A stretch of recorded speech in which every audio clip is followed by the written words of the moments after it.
6 Ages Ride Like the Wind as a TTRPG.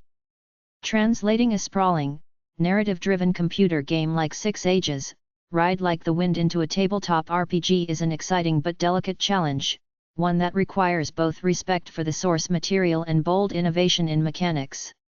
The game thrives on the tension between personal choice, clan politics, and epic world events, all layered over a richly detailed fantasy setting that blends a mystical Iron Age with mythic stakes. Turning that into a pen-and-paper experience demands not just a translation of events into dice rolls, but a rethinking of how agency, narrative, and consequence interact around a table. Shared leadership and distributed agency. At the heart of 6 Ages is the notion of leadership within a clan, with the player acting as the chieftain whose decisions ripple across generations. In a TTRPG adaptation, the obvious first step is to convert this leadership role into a shared narrative system, allowing one player to inhabit the chieftain while others portray key clan members, rivals, and advisors. Rather than a single omniscient player making all decisions, a tabletop framework could distribute responsibility. Each session might involve council meetings, debates, and even secret agendas. This creates a space for political maneuvering and moral ambiguity, echoing the digital game's intricate social web while providing emergent stories that the computer version cannot generate on its own.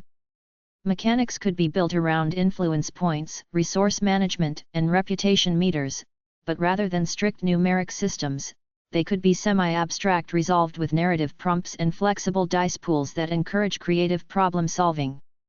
Rituals and the divine influence.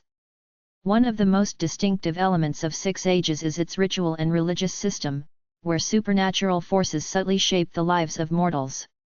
In translating this to tabletop, rituals could become structured scenes in which players negotiate the will of the gods, making choices that carry long-term consequences for the clan. Instead of merely performing a ritual to gain a bonus, the GM could guide players through a ritual's narrative arc, deciding on offerings, interpreting omens, and resolving divine influence with dice that are weighted not purely for chance but for thematic tension. This approach preserves the mystical resonance of the original while turning spiritual choices into engaging role-play rather than simple modifiers. Generational storytelling and legacy. Another key feature of the computer game is its generational storytelling, where player decisions echo across decades. In a TTRPG, this can be realized through a system of succession and legacy mechanics. Players might control different leaders over time, with past decisions leaving narrative and mechanical traces that shape the world. A character's actions could define their reputation, create alliances or feuds, and generate procedural events, famines, raids, or supernatural phenomena crafted collaboratively by the GM and players. This allows a sandbox of historical storytelling where the world feels alive and responsive, capturing the emergent drama that makes 6 Ages compelling. Conflict resolution and strategic abstraction. Conflict resolution in the tabletop adaptation should balance strategic choices with narrative flavor. Warfare, trade, and exploration, core pillars of the computer game, can be abstracted into scene-based resolutions. Instead of micromanaging resources or tactical battles, players might describe their strategies while rolling dice to determine success, modified by their clan's attributes, prior decisions, and ongoing events. This preserves tension and consequence without bogging down sessions with numbers-heavy bookkeeping. Furthermore, introducing a card or token-based system for key events, raids, natural disasters, rival negotiations could emulate the unpredictability of the digital game while keeping players actively engaged in world building. Magic, myth, and collaborative storytelling. Finally, the magic and mythos of the 6 Ages setting require a careful narrative translation. Spirits, omens, and the ancestral gods should function less as tools for raw power and more as catalysts for decision-making and storytelling. Each encounter with the mystical could be framed as a collaborative scene. Players interpret signs, debate meanings, and negotiate actions that carry potential risks and rewards. This transforms magic from a mechanical advantage into a rich storytelling device, preserving the philosophical and cultural depth that gives 6 Ages its unique character. Conclusion: a living, breathing TTRPG adaptation. In sum, a tabletop adaptation of Six Ages, Ride Like the Wind must embrace narrative flexibility, emergent leadership, and collaborative world building. By turning rituals, political debates, and generational arcs into playable systems, designers can capture the strategic depth and mythic resonance of the original game while offering the creative freedom and unpredictability that only a TTRPG can provide. The result is not just a game about surviving in a mythical Iron Age, it's a shared story in which players collectively shape history, confront the divine, and grapple with the legacies of their choices. Clans, gear, magic, and campaign life. Translating the rich diversity of Six Ages into tabletop requires careful attention to its folks, equipment, magic, and culture, all of which form the backbone of both player identity and story. The clans and races of the game, humans, semi-mythical lineages, and other folk should be represented as playable archetypes with unique strengths, cultural quirks, and narrative hooks rather than rigid stat blocks. 1. The clan cultures of the Valley. In the world of Six Ages, who you worship dictates how you fight and what you carry. The riders, hirelings, your primary player culture. They worship the sun and horse powers. To them, the horse is a sacred partner, not just a tool. The wheels, Dara happen/chariot folk traditionalists who believe riding on a horse is a barbarian sin. They use chariots and follow strict, imperial hierarchies. The rams, Orlanthi/storm folk ancestral rivals who worship the storm. They are hill dwellers who value individual bravado, heavy axes, and the unpredictable power of the wind. The Weeders, river folk semi-aquatic clans living in marshes. They are often looked down upon by noble horse lords, but they possess secrets of the water and mud. 2. TTRPG starting equipment kits. Horse the rider, hireling. Focus, mobility, ranged combat, and horse bonding.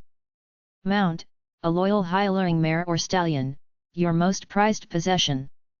Weaponry, a composite short bow, a quiver of 20 flint-tipped arrows, and a bronze or bone-stinging dagger.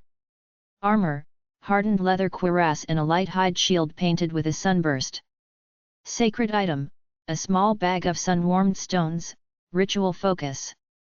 Utility, a horse grooming kit, a coil of rawhide rope, and a week's supply of kumis, fermented mare's milk. Ferris wheel, the wheel, Dara happen. Focus, discipline, status, and heavy infantry. Mount, a share in a heavy two-horse chariot, usually shared with another PC, or a sturdy draft horse. Weaponry, a long bronze-tipped spear, dory, and a heavy bronze short sword. Armor, a bronze breastplate and a large, heavy round shield, aspies, with the clan's lineage engraved on it. Sacred item, a law tablet or a miniature golden pillar representing the world axis. Utility, fine linen robes for rituals, a signet ring, and a jar of expensive olive oil. The ram, Orlanthi. Focus, strength, bravery, and storm magic. Weaponry, a heavy broad-headed axe or a flail, and a set of balanced throwing stones. Armor, thick layered hide armor and a rectangular wicker shield reinforced with bronze. Sacred item, a wind whistle, made from a predator's bone, used to call the breeze. Utility, a heavy wool cloak, waterproofed with lanolin, a drinking horn, and a pouch of blue face paint, woad. Herb the Weeder, river folk. Focus, stealth, survival, and toxins. Weaponry, a barbed harpoon, tethered, and a curved bone knife. Armor, woven reed armor or cured fish skin, provides protection without sinking the wearer. Sacred item, a vial of living silt from the riverbed used for healing charms. Utility, a waterproof leather satchel, a blowgun with paralyzing frog toxin, and a small folding coracle, one-man boat. Weapons and equipment as story tools. Weapons and equipment can be abstracted to emphasize narrative flair over micromanagement. Swords, axes, bows, and mystical artifacts are not merely numbers on a sheet, they can have story-driven effects, personality, and consequences, reflecting the mythic weight each carries in the original. Rituals, omens, and supernatural influence. Magic in this adaptation should be deeply integrated with rituals, omens, and the ancestral spirits. Rather than being a toolkit of spells, magic becomes a language of influence and negotiation with the supernatural. Players interpret visions, perform rites, and weigh risk against reward, making the mystical forces a living part of the story instead of a separate mechanical system. Religion, taboos, and cultural tension.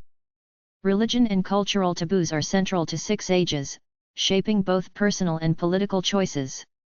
Players might encounter scenarios in which violating taboos carries serious consequences, while devotion to clan deities influences decisions and interpersonal dynamics. Monsters and narrative threats. Monsters and enemies ranging from raiders to mythic beasts should be tools for narrative tension rather than purely tactical obstacles. Encounters can be framed as scenes where preparation, strategy, diplomacy, or clever improvisation determine outcomes, allowing the GM and players to collaboratively create memorable challenges while reflecting the story-driven danger of the digital game. Campaigning and clan management. Campaigning in this adaptation becomes a matter of managing a clan's resources, reputation, and alliances across seasons and generations. Rather than fixed maps and timers, campaigns can unfold through episodic events, council sessions, travel scenes, and emergent conflicts, letting players shape the world while reacting to consequences of previous actions.